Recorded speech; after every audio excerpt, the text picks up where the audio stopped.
স্বাগতম সবাইকে। এখন খুব ইম্পর্ট্যান্ট একটা কনসেপ্ট দেখব আমরা, আদর্শ গ্যাসের গতিতত্ত্বের মৌলিক স্বীকার্য, fundamental postulates of kinetic theory of ideal gas.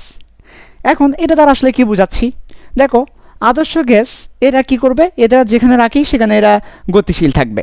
So মনে করো এটা হচ্ছে একটা আদর্শ গ্যাস, সে এখানে যাবে, এরপর এটা আরেকটা আদর্শ গ্যাস, সে এদিকে আসবে, সেটা আরেকটা আদর্শ গ্যাস, সে এদিকে যাবে। সো আদর্শ গ্যাস সমূহ গতিশীল। সো এই গতিশীল যেহেতু তাদের গতি, তো তাদের একটা গতিতত্ত্ব আছে বা গতিশক্তি বের করতে হবে আমাদের। তাহলে দেখো আদর্শ গ্যাস বা আইডেল গ্যাস এরা হচ্ছে গতিশীল। সো যখন এরা গতিশীল হবে তখন এদের কী বের করতে হবে, গতিশক্তি বের করতে হবে। কী বের করতে হবে, গতিশক্তি বের করতে হবে। সো গতিশক্তি বের করার জন্য কাইনেটিক এনার্জি বের করার জন্য আমাদেরকে কিছু স্বীকার করে নিতে হয়, ধরে নিতে হয়। আমরা কিছু ধরে নিই। সো গতিশক্তি বা কাইনেটিক এনার্জি বের করার জন্য আমরা কিছু মৌলিক বিষয় ধরে নিব। এই মৌলিক বিষয়গুলোকে বলছে মৌলিক স্বীকার্য। সো এই মৌলিক বিষয়কে আমরা বলবো মৌলিক স্বীকার্য বা ফান্ডামেন্টাল পোস্টুলেটস। সো আদর্শ গ্যাস গতিশীল, এই গতিশক্তি বের করার জন্য আমরা কিছু মৌলিক বিষয় ধরে নিব, এদিকে আমরা বলছি ফান্ডামেন্টাল পোস্টুলেটস। ওকে, আচ্ছা। সো এই যে ফান্ডামেন্টাল পোস্টুলেটস বা মৌলিক স্বীকার্য, এই আমরা কি কি ধরে নিব গতিশক্তি বের করার জন্য, সেটাই আমরা এখন তোমাদেরকে দেখাবো, গতিতত্ত্বের মৌলিক স্বীকার্যগুলো। আচ্ছা, সো 1 নম্বরে আমরা ধরে নিই আদর্শ বা আইডেল গ্যাস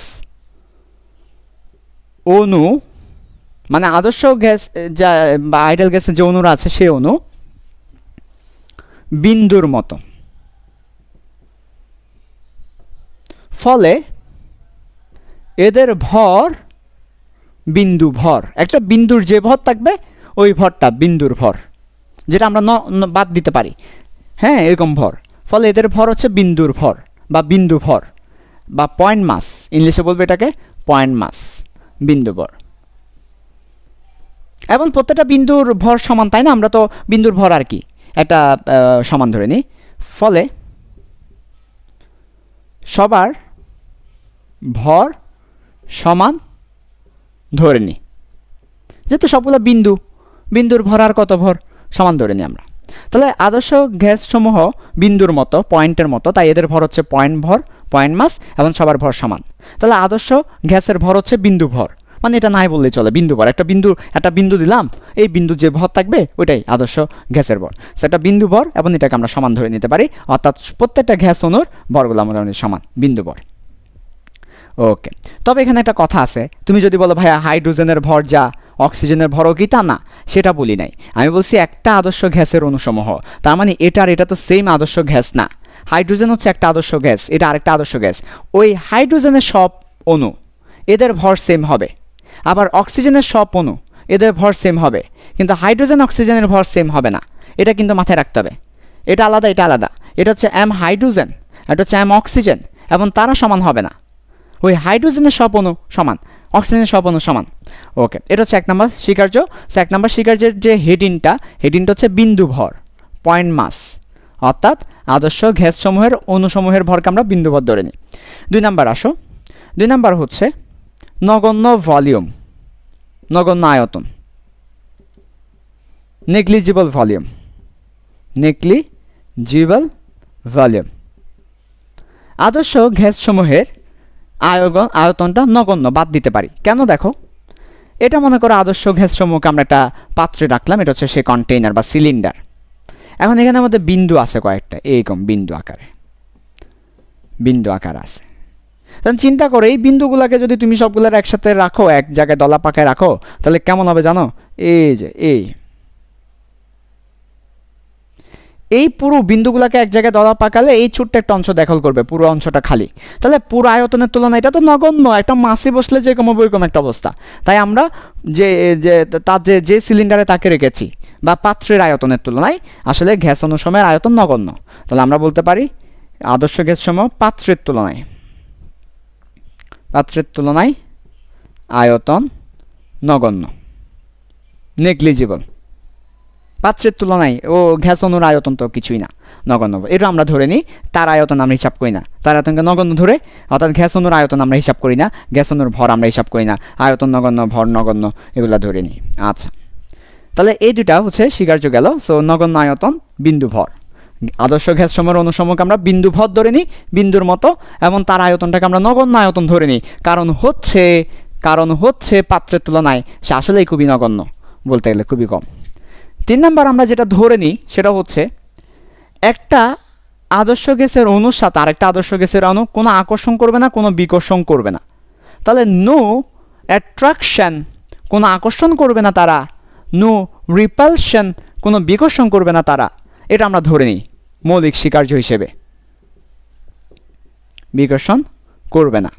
আর মনে রাখবে তোমরা, একটা অণু আরেকটা অণুকে যে আকর্ষণ করে, একটা অণু আরেকটা অণুকে যে বিকর্ষণ করে, এই আকর্ষণ থেকে, এই বিকর্ষণ থেকে, এই অ্যাট্রাকশন রিপালশন থেকে একটা শক্তি উৎপন্ন হয় বা তৈরি হয় বা জমা হয়। এই শক্তির নাম হচ্ছে বিভব শক্তি, পটেনশিয়াল এনার্জি। তাহলে মনে রাখবে, পটেনশিয়াল এনার্জি আর কিছুই না, একটা অণু আরেকটা অণুকে যে ভালোবাসে, সে ভালোবাসার প্রমাণ, ভালোবাসার যে শক্তি, সে শক্তির নাম পটেনশিয়াল এনার্জি, বিভব শক্তি। তাহলে একটা অণু আরেকটা অণুকে যে অ্যাট্রাকশন করে বা রিপালশন করে, এটাকে আমরা বলছি বিভব শক্তি বা পটেনশিয়াল এনার্জি। আবার বলছি, একটা অণু আরেকটা অণুকে যে অ্যাট্রাকশন করে বা রিপালশন করে, এটাকে বলছি বিভব শক্তি বা পটেনশিয়াল এনার্জি। ওকে, আচ্ছা, সো অ্যাট্রাকশন রিপালশন, এটাকে বলছি বিভব শক্তি বা পটেনশিয়াল এনার্জি। ক্লিয়ার? আচ্ছা, ওকে, ঠিক আছে। আর আরেকবার বলছি, একটা অণু আরেকটা অণুকে আকর্ষণ করবে, বিকর্ষণ করবে, তাহলে এটা হচ্ছে আমার পটেনশিয়াল এনার্জি। তো যদি আদর্শ গ্যাস সমূহ হয়, একটা অণুকে আরেকটা অণু কোনো আকর্ষণ করে না, কোনো বিকর্ষণ করে না, তাহলে আকর্ষণ বিকর্ষণ যদি নাই করে, তো তাদের মধ্যে কোনো পটেনশিয়াল এনার্জি নাই, তাহলে no potential energy, no potential energy. একটা অণু আরেকটা অণুকে যদি আকর্ষণ বিকর্ষণ নাই করে, তাহলে তাদের মধ্যে কোনো পটেনশিয়াল এনার্জি নাই, তাহলে নো পটেনশিয়াল এনার্জি। আবার বলছি, একটা অণু আরেকটা অণুকে আকর্ষণ বিকর্ষণ করে, যদি একটা অণু আরেকটা অণু আকর্ষণ বিকর্ষণ না করে, তাহলে কোনো পটেনশিয়াল এনার্জি থাকবে না। তো আমরা ধরে নিই আদর্শ গ্যাস সমূহ একটা অণু আরেকটা অণুকে আকর্ষণ করবে না, বিকর্ষণ করবে না, এবং তাদের কোনো বিভব শক্তিও নাই, no potential energy, no attraction, no repulsion, no potential energy. তাহলে আদর্শ গ্যাস সমূহের ক্ষেত্রে যেটা ধরে নিই সেটা হচ্ছে অন্য সময় আকর্ষণ করবে না, বিকর্ষণ করবে না, তাদের কোনো কি নাই, বিভব শক্তি বা পটেনশিয়াল এনার্জি নাই। তাহলে যেটা থাকবে সেটা হচ্ছে শুধুমাত্র গতিশক্তি থাকবে, তাদের অনলি কাইনেটিক এনার্জি। তাদের একটা শক্তি আছে, সেটা হচ্ছে কাইনেটিক এনার্জি। তাহলে আমরা যখন কাইনেটিক এনার্জি হিসাব করব, তখন আমরা বলবো তার একটাই শক্তি আছে, সেটা হচ্ছে কাইনেটিক এনার্জি, তার কোনো পটেনশিয়াল শক্তি নাই, অর্থাৎ সে গতিশীল হবে, এতে যে শক্তি ওইটা হচ্ছে কাইনেটিক শক্তি। আকর্ষণ বিকর্ষণ করবে না, এটা আমরা ধরে নিই, যদিও প্রকৃতপক্ষে আকর্ষণ বিকর্ষণ করে, তারপর আমরা ধরে নিচ্ছি করবে না। আচ্ছা, এরপর 4 নাম্বার যে স্বীকার্যটা আমরা ধরে নিব, স্বাভাবিকভাবে আমরা একটা ব্যাপার জানি, সেটা হচ্ছে একটা অণু আরেকটা অণুর সাথে সংঘর্ষে লিপ্ত হলে ওইখানে কিছু দানা ছড়িয়ে পড়ে। যেমন মনে করি, একটা অণু আরেকটা অণুর সাথে যখন সংঘর্ষে লিপ্ত হবে, তখন ওর কিছু ক্ষতি হবে, ভেঙে পড়বে, ফলে ওর কিছু ড্রপলেটস আলাদাভাবে, ড্রপলেটস বা কিছু টুকরো আলাদা হয়ে যাবে। স্বাভাবিকভাবে একটা অণু আরেকটা অণুকে যখন আঘাত করবে, তখন তার তো একদম সে বরাবর থাকবে না, তার কিছু শক্তি খরচ হয়ে যাবে, কিছু তাপ উৎপন্ন হবে, কিছু হিট উৎপন্ন হবে, তাই না? একটা অণু আরেকটা অণুকে সংঘর্ষে লিপ্ত হলে তারপর কিছু ভেঙে যেতে পারে। এরপরও আমরা ধরে নিই আদর্শ গ্যাসের ক্ষেত্রে একটা অণু আরেকটা অণুর সাথে যখন সংঘর্ষ লিপ্ত হবে, তখন কোনো এই যে একটা অণু আরেকটা অণুর সাথে যখন কলিশনে লিপ্ত হবে বা সংঘর্ষে লিপ্ত হবে, তারা যখন সংঘর্ষে লিপ্ত হবে, তখন আমরা ধরে নিই যে কোনো লস হবে না, নো লস। আমরা ধরে নিই কোনো লস হবে না, কোনো লস হবে না, আগে যা শক্তি ছিল পরেও তাই থাকবে, অর্থাৎ সংঘর্ষের আগের শক্তি এবং সংঘর্ষের পরের শক্তি সমান হবে। এবং এই ধরনের কলিশনকে আমরা বলি ইলাস্টিক কলিশন। নিউটনের মেকানিক্সে তোমরা দেখেছো, স্থিতিস্থাপক সংঘর্ষ, ইলাস্টিক কলিশন। তার মানে আমি আরেকবার বলছি যে একটা অণু আরেকটা অণুকে যে আকর্ষণ বা একটা অণুর সাথে আরেকটা অণুর সংঘর্ষে লিপ্ত হবে, তখন এদের মধ্যে কোনো শক্তির লস হবে না, আগে যা ছিল পরেও তাই থাকবে। তাহলে কোনো শক্তির লস হবে না, এটাকে আমরা বলছি ইলাস্টিক কলিশন, স্থিতিস্থাপক সংঘর্ষ। আচ্ছা, তাহলে আমাদের 4 নাম্বার স্বীকার্য কি? 4 নাম্বার স্বীকার্য হচ্ছে আদর্শ গ্যাস সমূহের মধ্যে যে সংঘর্ষটা হয়, ওই আদর্শ গ্যাসের অণুসমূহের সংঘর্ষটা হচ্ছে ইলাস্টিক কলিশন, স্থিতিস্থাপক সংঘর্ষ। এখানে আগে সংঘর্ষের আগে শক্তি যা, পরশক্তি তা, কোনো লস হবে না। সর্বশেষ 5 নাম্বার যে স্বীকার্য, সর্বশেষ স্বীকার্য, সেটা হচ্ছে সংঘর্ষ সময়টা খুবই অল্প, সংঘর্ষের সময় খুবই অল্প। অর্থাৎ আমরা বলতে পারি এটা খুবই ইনস্ট্যান্ট একটা কলিশন, খুবই তাড়াতাড়ি, খুবই তাৎক্ষণিক একটা কলিশন, সংঘর্ষের সময়টা খুবই অল্প, ইনস্ট্যান্ট কলিশন। তার মানে বলো তো আমি কয়টা স্বীকার্যের কথা বললাম? 5টা স্বীকার্যের কথা বললাম। কি কি? 1 নম্বর স্বীকার্য, আমরা আদর্শ গ্যাসসমূহের ভরকে বিন্দু ধরে নিই, বিন্দু ভর। 2 নম্বর স্বীকার্য, কন্টেইনারের তুলনায় তার ভলিউম, তার আয়তন খুবই নগণ্য ধরে নিই। 3 নম্বর, তাদের মধ্যে কোনো আকর্ষণ বিকর্ষণ, কোনো অ্যাট্রাকশন রিপালশন থাকে না, বরঞ্চ তাদের মধ্যে শুধু কাইনেটিক এনার্জি থাকে, কোনো পটেনশিয়াল এনার্জিও থাকে না।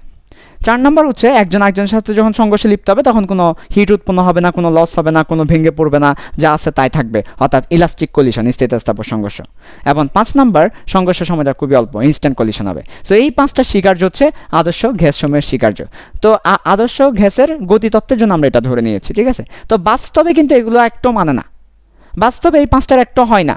সো বাস্তবে হয় না, বাস্তবে হয় না। তাহলে বাস্তবে যেটা হয় সেটা আমরা পরের লেকচারে দেখব। বাস্তবে আসলে এগুলো একটা হয় না, বাস্তবে যেটা হয় সেটা বাস্তব গ্যাসের সমীকরণের ক্ষেত্রে আমরা দেখব। ওকে।